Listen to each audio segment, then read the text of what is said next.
Hello chums, and welcome to Setups for Simpletons. I've created an entire series dedicated to explaining Gran Turismo 7's quirky and sometimes unforgiving tuning system, but sometimes it's nice to just copy someone else's homework and be done with it.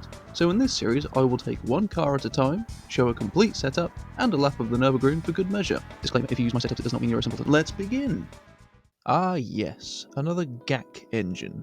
Maybe you thought this engine made too much sense being fitted to a Porsche Cayman, or a Ford GT, or even a four-wheel drive Genesis. So you decided to fit it to a Mustang, because you're a masochist. Well, let's see if we can salvage it. For visuals, the Mustang has the wide body fitted along with aftermarket wheels in the standard size. Increasing the size can slightly improve agility, potentially at the expense of overall stability. It has a front splitter for front downforce, and a custom wing set for that precious rear downforce. This is a fully upgraded setup, so the car has every upgrade available, including power, weight, handling upgrades, and the body rigidity increase. The GT350R is far too powerful for its own good, so it's got a small amount of ballast weight to the rear axle to help with traction. To be fair, adding even more couldn't really hurt. The brakes are very good, so it cancels it out. Beyond that, it's got a generic FR setup. The Maverick engine is a lot like the LS7 drift car engine. It's too powerful, it's too laggy, and it doesn't sound very nice either.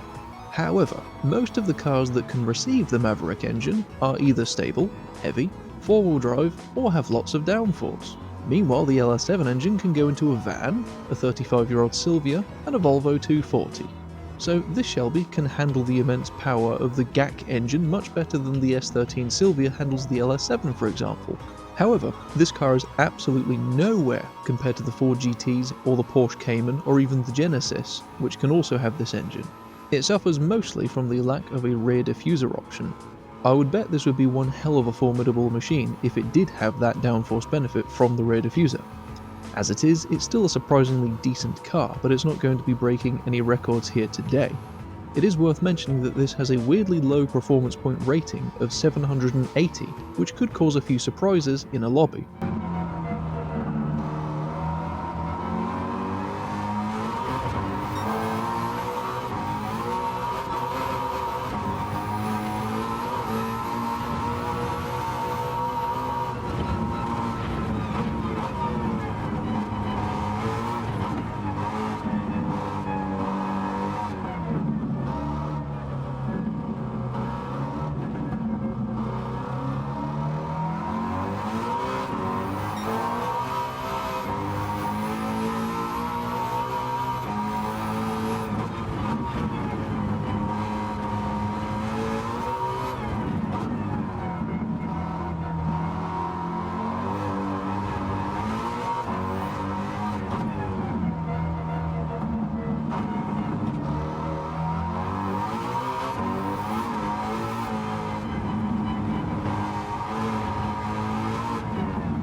The Mustang got around in 6 minutes 12 seconds, which if you consider the performance point rating would be impressive if not for the fact that the Demon Yaris went even faster.